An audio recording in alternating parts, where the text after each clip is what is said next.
Good morning, students. We are learning water resource engineering and hydrology. We are discussing on hydrological parameters, wherein today's lecture we will discuss about one of the process of hydrological cycle, that is infiltration. What is infiltration?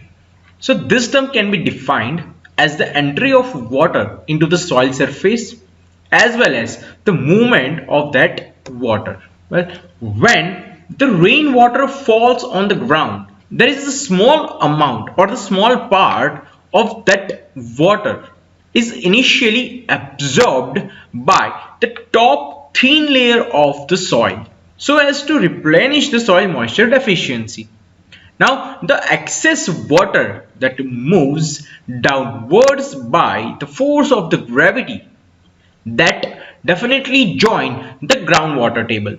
The movement or the downward movement of this water because of the gravity, okay, that is generally known as the percolation. Okay, it is also, we can say, the seepage. Now the two terms, first, that infiltration is also that movement of water into the ground surface, okay, or into the soil surface, wherein this percolation is also the movement of water because of the gravity. So the basic infiltration and percolation both are closely related. Infiltration refers to the entry of water into the soil surface, while the percolation refers to the downward movement of the water under the gravity. So always percolation starts after the infiltration. Well, when there is a precipitation, it may or may not result in overland flow into a stream, which depending upon its intensity and the duration.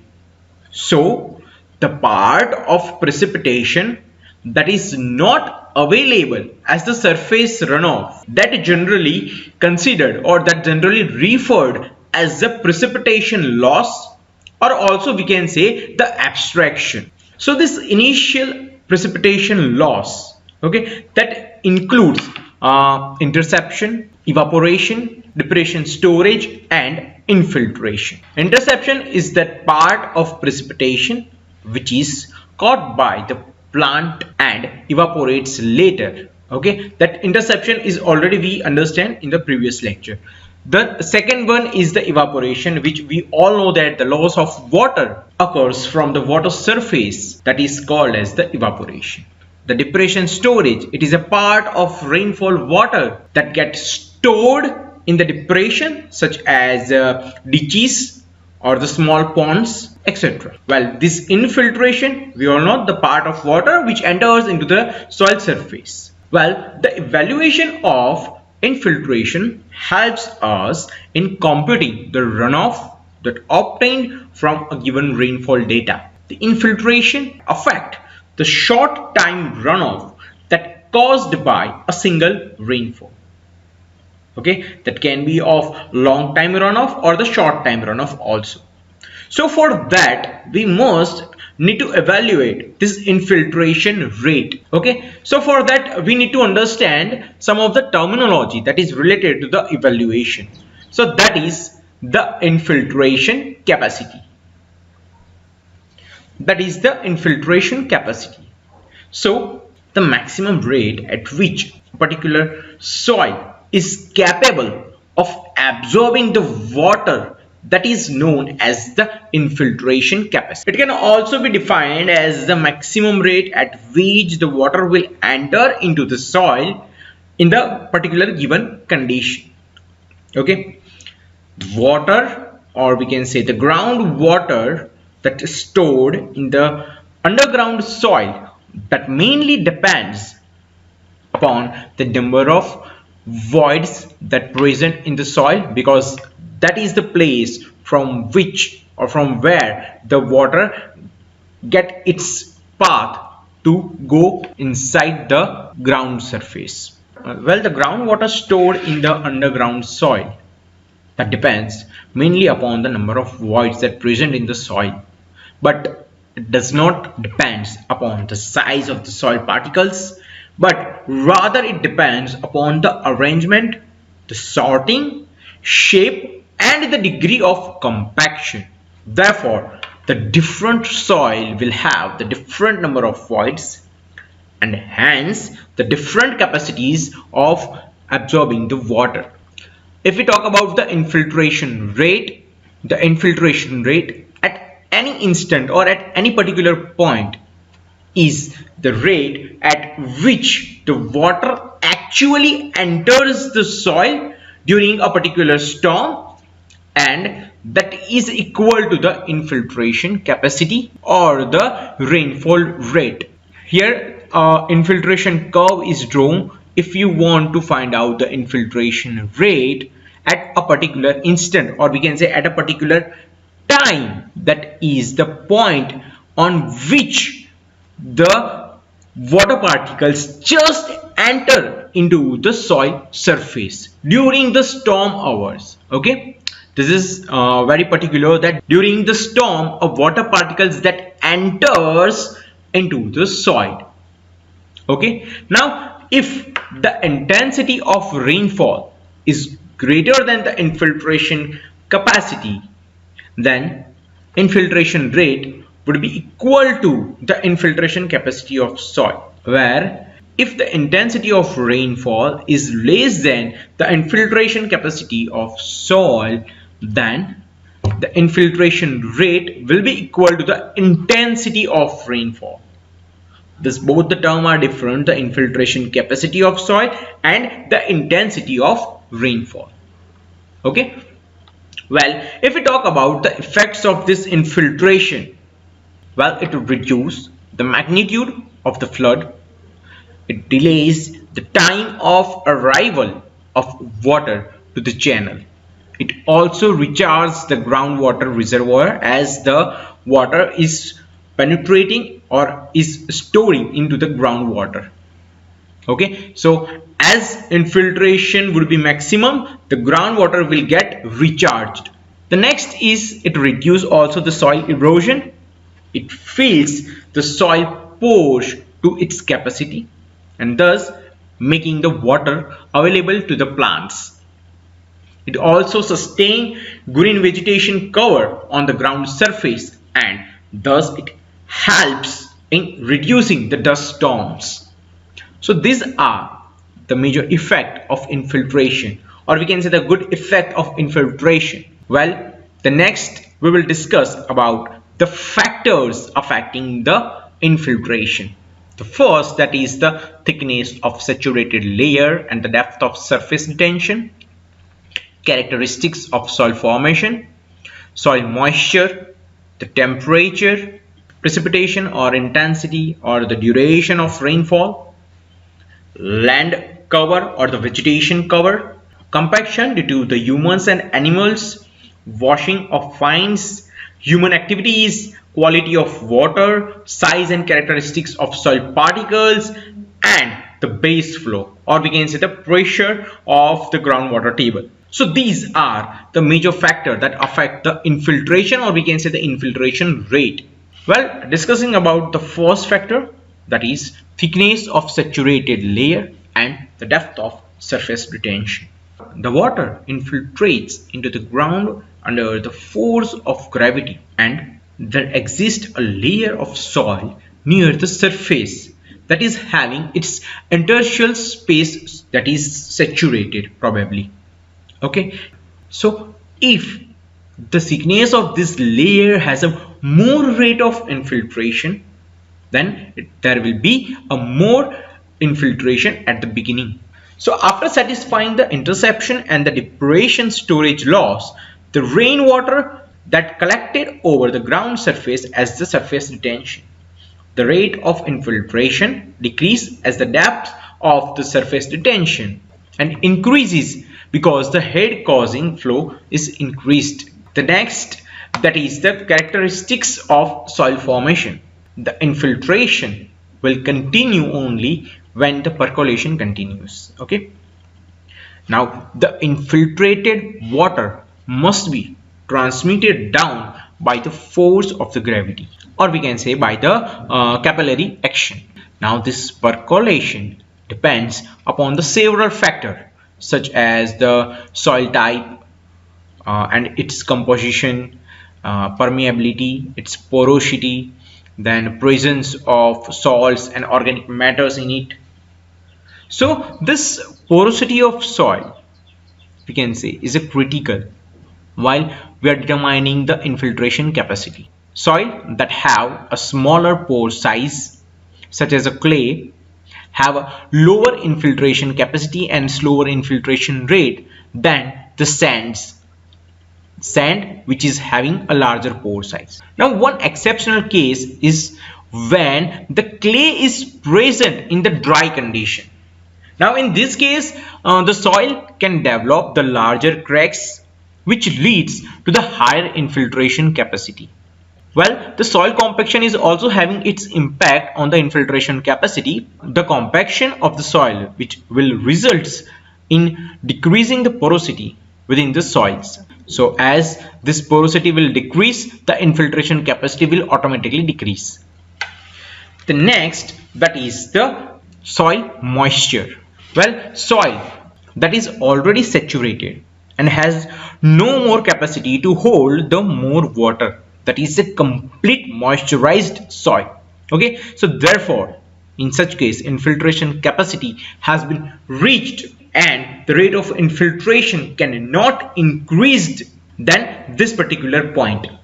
This leads to much more surface runoff because the soil particles have its own moisture and it cannot be able to allow the water to get into it. Okay, so what it will resist the water particles, the rain particles, to go through it, to penetrate into it. Okay, so what will happen, that it increase the number more surface runoff. Okay, so when the soil is partially saturated, then infiltration can occur at the moderate rate, but at the fully saturated condition it will not allow water to get into it or to infiltrate into it. Well, if we talk about the fully unsaturated soil, it will have the highest infiltration capacity. The fourth, that is the temperature. Well, temperature will directly affect the viscosity of the material. Okay, and here we have a primary material is a rainwater. So the viscosity of water always changes with the temperature. So the flow of water within the body of soil is a laminar, okay, and the flow is directly proportional to the viscosity. Well, in the summer, when there is the highest heat or highest temperature, at that case the infiltration will be higher because of low viscous water. Well, in the winter season, when there is a very low temperature, in that case the viscosity of the water would be higher and that will decrease the infiltration. Okay, so this is how the temperature affect. The fifth, that is the precipitation, or we can say the intensity and the duration of rainfall. Well, precipitation can impact infiltration in many ways. The amount, type and duration of precipitation all have its own impact. Rainfall leads to faster infiltration rate than any other precipitation events such as the snow and the sleet. Okay, in terms of amount, the more precipitation that occurs, the more infiltration will occur until the ground reaches its saturation point.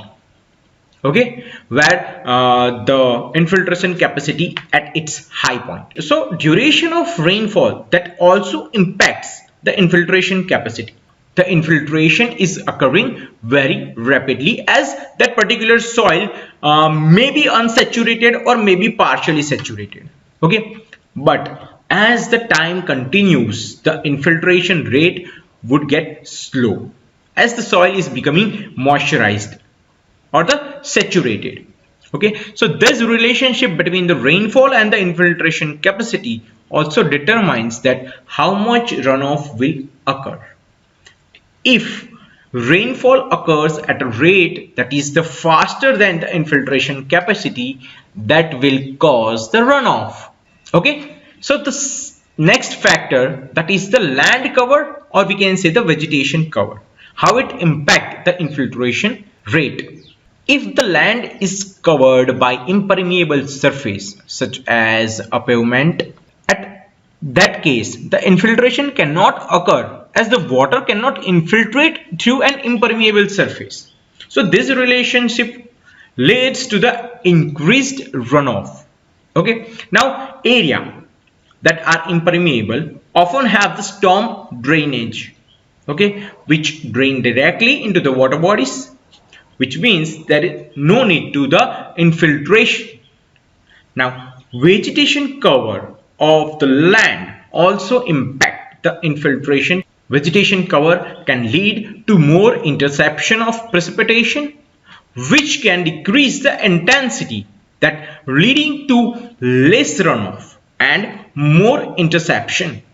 Increased abundance of vegetation also leads to the higher level of evapotranspiration, which can decrease the amount of infiltration rate.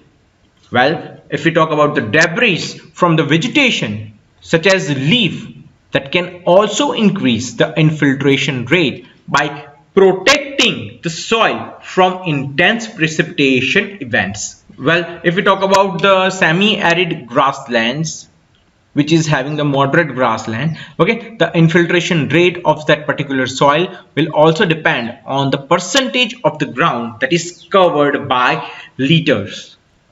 The next, that is the compaction due to humans and animals. As we have earlier talked, that compaction will make a different effect on the infiltration capacity. So where there is a heavy movement of humans and the animals, the soil get compacted, which resulting in the reduction of infiltration rate. Now if we talk about the washing of fines, we all know that when a soil becomes very dry, the surface often contains many fine particles. Now when the rain falls and the infiltration begins, these fine particles are taken down into the soil and are deposited into the voids, and thus they will reduce the infiltration capacity. Well, human activity is also affecting the infiltration rate, as the cultivation of barren lands by growing the crops or the grass, that result in increased rate of infiltration. While on the other hand, well, if construction of roads and houses and factories and the playgrounds are constructed, that all will lead in the reduction of the infiltration capacity. The quality of water. Now if we talk about the quality of water, silts and other impurities that present in the incoming water will result in the retardation of infiltration rate due to the clogging of soil pores. The salt present in the water, that will affect the viscosity. Also the salt that present in the water affect the viscosity of water, and it may react with the soil to form the complex compound which reduce the porosity of the soil. The next, that is the size and characteristics of soil particles. The infiltration rate is directly proportional to the grain size of granular soil. However, if the soil has swelling minerals, the infiltration rate will be reduced drastically. Okay. Infiltration rate will be higher in sandy soils as compared to the clay soils. Okay. Now if we talk about the base flow or the presence of groundwater table, for the continuation of infiltration, the position of groundwater table should not be very close. So to varying degrees, we can say the water in the streams have a sustained flow. That sustained flow even during the lake of the rain. Now, this particular sustained flow, if we consider as a base flow, then much of this base flow in the streams come from the groundwater seeping into the bed and bank of the streams. So sometimes this presence of groundwater table also affect the infiltration rate. Thank you so much, students, for your kind attention. I hope you understand the topic thoroughly. I will see you in the next lecture. Thank you.